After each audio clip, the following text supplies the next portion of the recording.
There is a very particular moment that almost everyone who has stepped out of a narcissistic relationship eventually has to face. Not the breakup, not the arguments, but the moment you see them with someone new, fast, very fast. So fast that within a few brief seconds, the entire story you lived through seems to be rewritten. In that moment, a question appears, without being invited. So then, what was I? If they can smile with someone else that quickly, if they can love again that quickly, if they can continue their life without looking back, did your value ever really exist? Or were you only a temporary stop, an easily replaceable role, a source of supply that had expired? That question is not shallow at all. It touches the very core of human identity. Because we are quietly taught that our value is reflected in whether someone holds on to us or lets us go. When the other person moves on, the mind immediately concludes, I wasn't enough. And it is right here that the most dangerous illusion begins to form. From a Jungian perspective, human beings do not live only through external events, but within invisible psychological structures. And in a relationship with a narcissist, what you lose is not just a person but a mirror that once reflected back to them a version of themselves they could not sustain on their own. When that mirror disappears, they are not searching for new love. They are searching for another reflective surface. That is why the new person does not appear to close your story. The new person appears to prevent an inner collapse.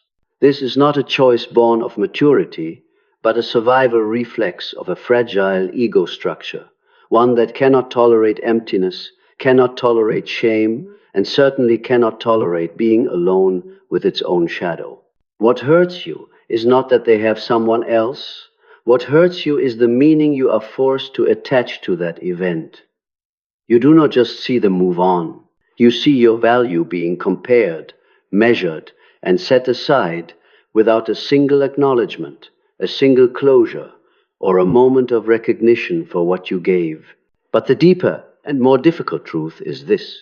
Your value was never located within their system of measurement. From the very beginning, that relationship did not operate on mutual love, but on function. You were not chosen because you were you.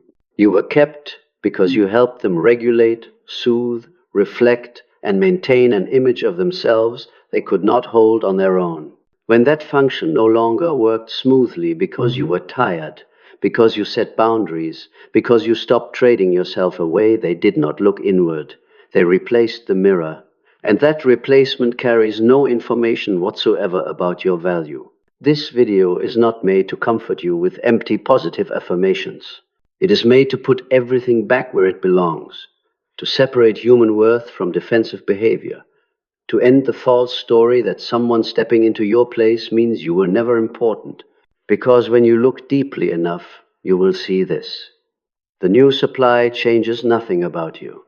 It only reveals more clearly the psychological structure of someone who never had the capacity to truly hold a whole human being, let alone define their worth. Part 1. When the new person appears, how the illusion of being replaced is activated. The moment you learn that a narcissist has someone new, the first thing that gets wounded is not your feelings for them, but your internal value structure. The brain immediately tries to make sense of what just happened, and in the silence, without explanation, it often chooses the most familiar path, self-blame. Not because you are weak, but because human beings are wired to search for causes when faced with loss. When there is no clear story from the outside, the mind writes one from the inside, and very often you become the one held responsible. This is precisely where the illusion of being replaced begins to take shape. You do not simply see them with someone else. You interpret that event as a verdict. I wasn't good enough. I didn't matter. I lost to the other person. But the danger lies here. You are using the logic of a healthy relationship to explain the behavior of an unhealthy psychological structure. From the perspective of Carl Jung, when a person has not integrated their shadow, They do not live from a unified self, but from fragmented parts sustained by external reflections. For a narcissist, a relationship is not a space where two whole people meet. It is a reflective system designed to maintain the persona, the image they need to believe they are living. You once held that role, not because you were special in a competitive sense, but because you were deeply involved, gave sincerely, and adjusted yourself to keep the system running. When you leave or when the relationship no longer provides the regulation it needs, that system does not grieve in the human sense. It becomes destabilized. And the reflex of a destabilized structure is not reflection, but the urgent search for a replacement. Here, speed does not speak of love. Speed speaks of inner panic. But because you lived the relationship through genuine emotion, you unconsciously assume the other person operates by the same logic. You think, if they can start over that quickly, then what you shared must not have been deep enough. The truth is far harder to accept. Your depth was never the metric in their system. What they evaluate is not connection, but the degree of regulation the relationship provides for their fragile ego. The illusion of being replaced exists because you are viewing the situation from inside your pain, while their behavior arises from their fear. These two axes do not meet. You hurt because you lost a person. They move on because they cannot tolerate the void when there is no one left to hold their emotions for them. And when you place these two entirely different experiences on the same scale, you will always feel like the one who lost, even though, in reality, you were never part of that comparison. The most important thing that needs to be put back in its proper place is this. The appearance of a new person carries no information about your value. It only reveals the narcissist's level of dependence on external sources of reflection. When you were there, you were the mirror. When you left, they needed another mirror. But mirrors can be changed. Human value does not reside in a reflective function. If anything is truly exposed in that moment, it is not that you were less than. It is that for the first time you clearly see this relationship was never built to recognize you as a whole human being. And that realization, painful as it is the first step out of the illusion that your worth can be determined by whether someone stays or leaves. Part 2. Why the new person is not love, but a regulation mechanism. To truly understand what a new supply means, you must step away from ordinary emotional interpretations and enter the deeper psychological structure of narcissism. What is unfolding is not a romantic story beginning again, but a regulatory reflex triggered when the inner system falls out of balance. The new person does not appear because they are better than you, but because they arrive at the exact moment the system needs to be patched. Within a Jungian framework, when the persona has been carrying the load for too long without internal replenishment, the ego seeks energy from the outside to avoid confronting the shadow. For a narcissist, being alone after a breakup is not a quiet space for reflection. It is an existential threat. Because in that space, there is no one left to reflect back reassurance that they are okay, lovable, or right. And without reflection, the persona begins to crack. In this state, the new person functions like a drug, not a cure, but a painkiller. They provide attention, admiration, novelty elements that quickly soothe the rising emptiness and shame. This explains why the early phase of a new relationship often appears intense, rapidly intimate, and publicly displayed. Not because it is deep love, but because the system urgently needs a reset. The crucial distinction to see is this. Regulation is not connection. Regulation requires a function. Connection requires two whole people to be fully present. When you were still in the relationship, you likely carried this regulatory role for a long time, listening, soothing, yielding, adjusting yourself to keep the emotional climate stable. When you became exhausted, when you set boundaries, or when you were no longer willing to carry that load, the function weakened. and the system searched for someone else to keep operating. That is why the new person does not inherit your place, but your role. They do not replace your history, your memories, or your investment. They merely fill a functional gap for the moment. But because you view the situation through a human lens, where love is tied to uniqueness and value, you easily mistake this role for being replaced. In reality, the narcissistic system has no mechanism for measuring human worth in that way. The irony is this: the speed at which the new person appears is precisely the sign that no integration has occurred. There is no period of ambiguity, no capacity to hold love and hate at the same time, no reflection on one's own role in the rupture. All the elements required for emotional growth are bypassed.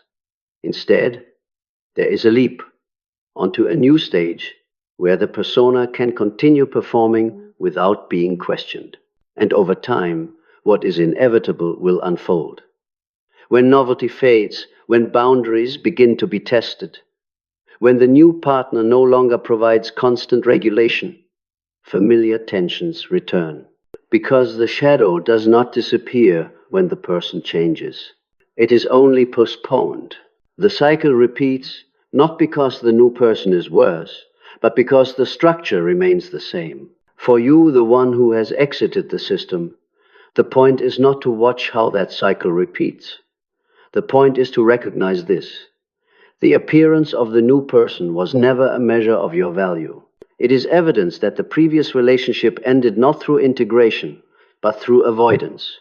And when you understand this, you begin to separate your worth from the surface movements of a structure that was never built to love a whole human being.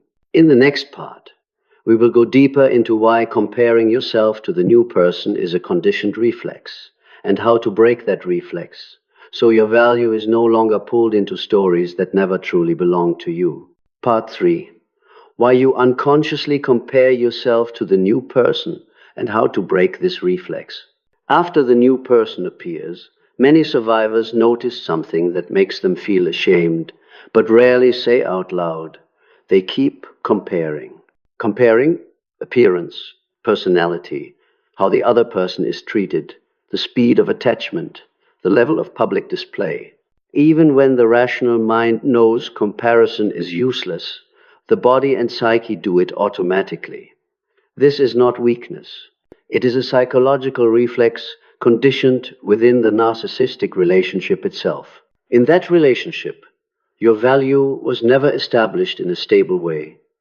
It rose and fell with their mood, their needs, and their level of satisfaction. One day you were idealized, the next you were devalued.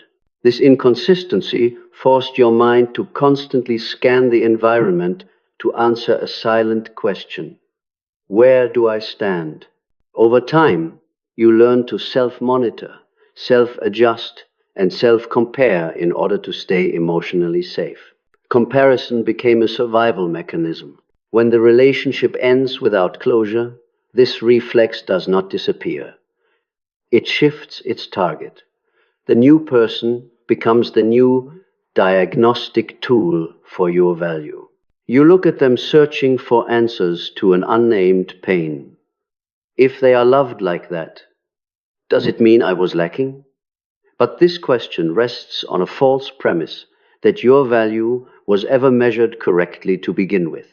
According to Carl Jung, when the ego is not integrated, people easily fall into participation mystique, a state of psychological entanglement in which your identity becomes bound to the reactions of others. In narcissistic relationships, participation mystique is powerfully reinforced. Your sense of who you are depends on how they see you.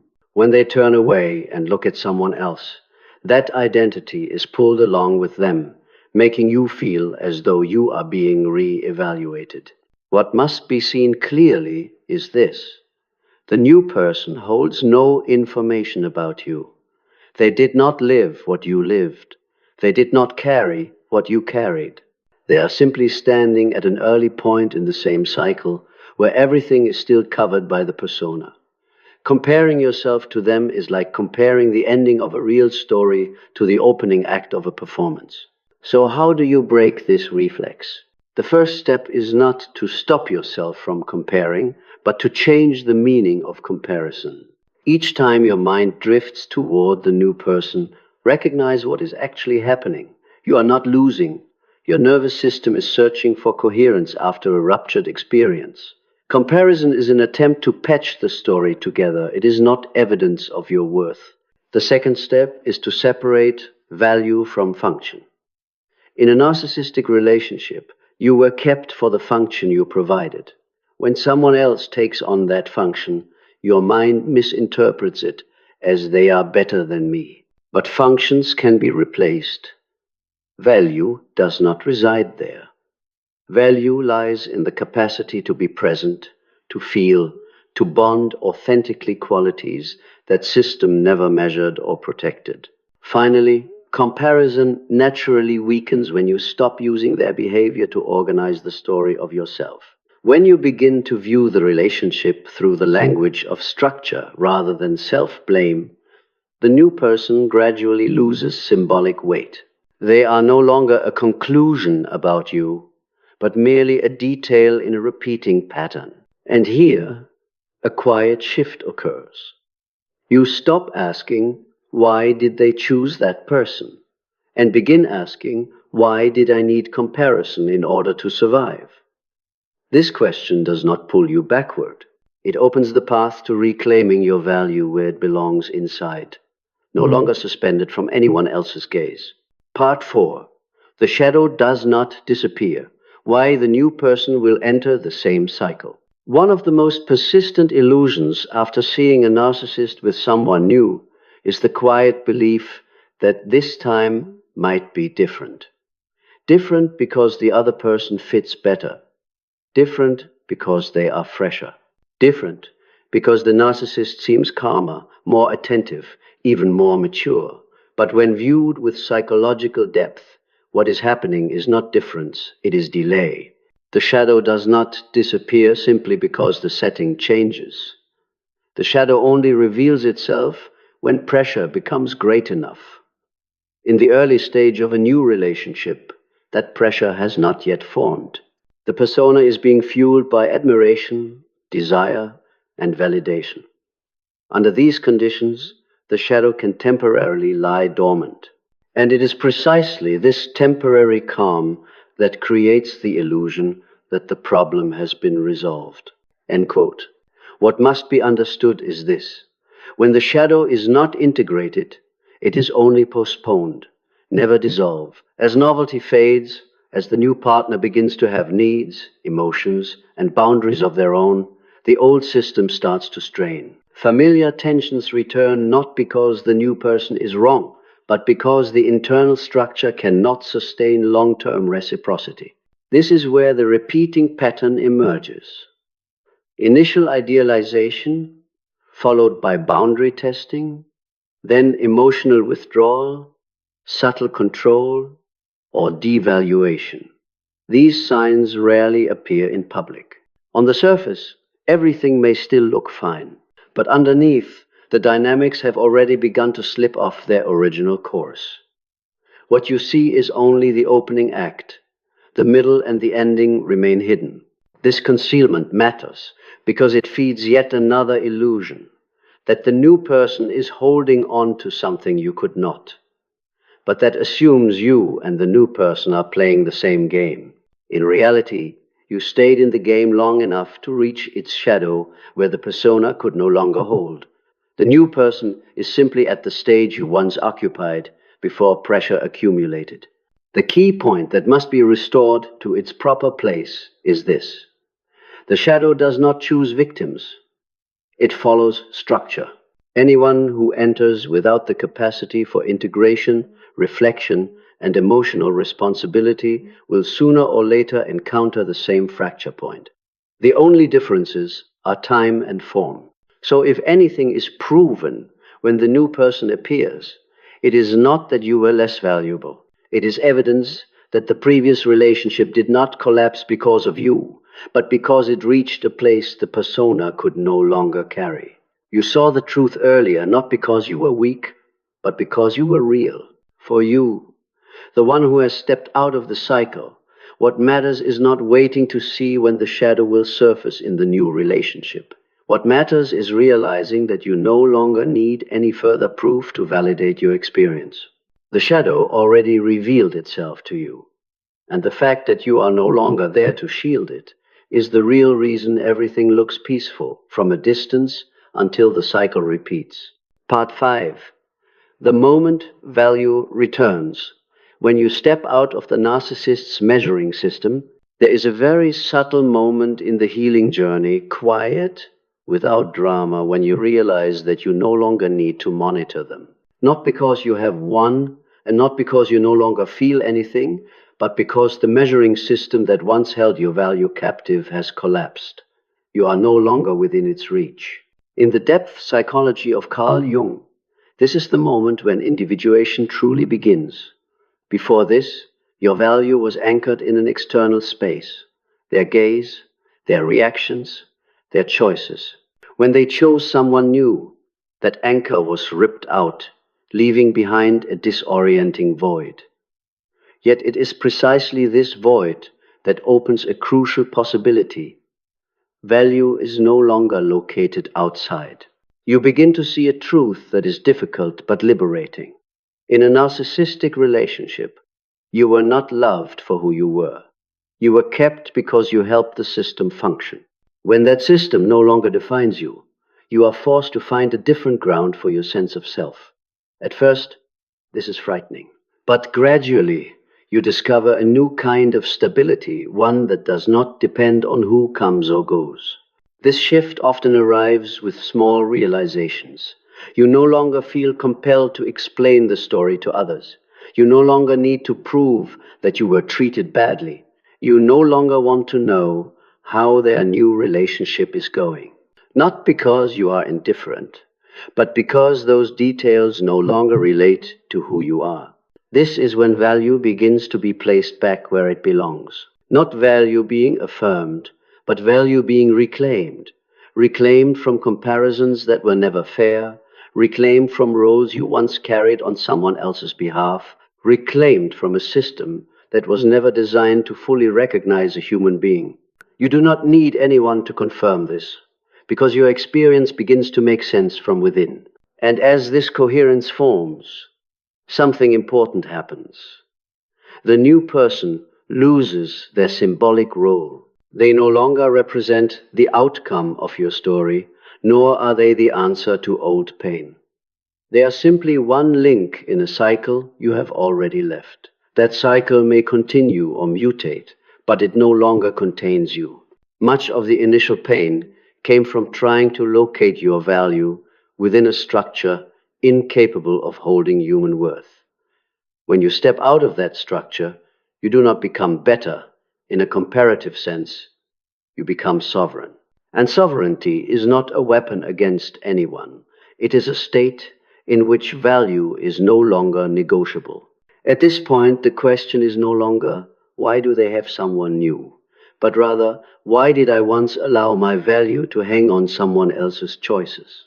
This question does not pull you back into the past. It closes the past through understanding. And in that closure, you realize the new supply changes nothing about you, because your value has finally returned to where it belongs inside. Irreplaceable. Part 6. When the story no longer revolves around them. At this stage, a deep yet very quiet shift has taken place. The story no longer revolves around the narcissist. Not because you are trying to forget them, but because you no longer need them to understand yourself. Once value has been reclaimed inwardly, their behavior, whether it is a new partner, a performance of happiness, or the next repeating cycle, becomes merely data about a psychological structure, no longer a verdict on who you are. In Jungian terms, this is the moment you step out of participation mystique, the state of psychological fusion in which identity is bound to the reactions of others. Before, every movement they made triggered a movement in you. Now, that thread has been cut. not through anger, but through differentiation. You differentiate what belongs to them from what belongs to you.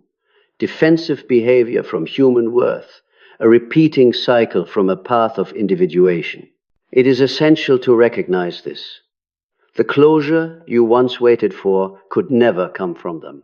Closure requires the capacity for reflection, the tolerance of ambivalence, and the acknowledgement of impact capacities that narcissistic structures are limited in. When you stop waiting for that, you are not losing, you are being realistic. And it is this realism that frees the energy once trapped in hope, comparison, and self-blame. From here, the new supply loses its final symbolic meaning. It is no longer proof that you can be replaced, nor an open question about your value. It is simply a sign that a system continues to avoid integration by seeking new reflections. You do not need to watch it to know this. You understand the structure. Understanding is enough. Maturity at this stage is not loud. It shows itself in trusting your own perception without needing confirmation, in holding boundaries without justification, in allowing the past to remain where it belongs as an experience that taught you something about yourself, not as a verdict on your worth. You no longer define yourself by who stays, who leaves, or who comes after. And this is the final point of the entire journey. Value is not something that can be replaced because it was never in another person's hands to give or take away. What was wounded was not your value, but the place where you once located it. When that location is corrected, the story ends not with victory or revenge, but with inner sovereignty. If there is only one thing to carry forward, it is this: the new supply does not close your story. It simply marks the moment you stepped out of a cycle that was never built to hold you fully. And from that moment on, the story no longer needs them to continue. After everything has been faced directly and named for what it is, the most important thing to put back in its rightful place is not who the narcissist is with, how happy they appear to be, or when their cycle will repeat. Those things, in the end, are merely surface movements of a structure that never learned how to integrate. The true value of this journey lies in a quiet but decisive shift. You have stopped allowing your story to be defined by someone else's choices. In the spirit of Carl Jung, individuation is not about becoming stronger in order to defeat someone, but about reclaiming psychological power that was misplaced. When you once viewed the new person as a verdict on yourself, you placed your value inside a measuring system that was incapable of measuring correctly. When you understand that structure, the measuring system collapses, and with it, freedom emerges. The new supply, therefore, is no longer the end of your story, nor is it the beginning of endless comparison. It is simply a data point indicating that you have stepped out of a system that operates through avoidance, reflection, and replacement. You were not left behind. You exited the cycle. What once hurt was not that you lacked value, but that you loved, showed up, and invested in a space that could not respond in a human way. That pain is evidence of your capacity for genuine attachment, not evidence of deficiency. And when that capacity is placed in a context worthy of it, it does not make you weaker. It makes you more whole. So if there is one truth worth holding on to, it is this: no one can replace your value, because value does not exist in a place where replacement is possible. It does not live in gazes that come and go, not in the roles you once carried, and certainly not in the stories others tell to avoid themselves. It lives in your capacity to live truthfully, to be aware, and to leave when the truth has become unmistakably clear. And from here on, the story continues not to prove anything to anyone, but for you to live a life that no longer needs reflection in order to know who you are.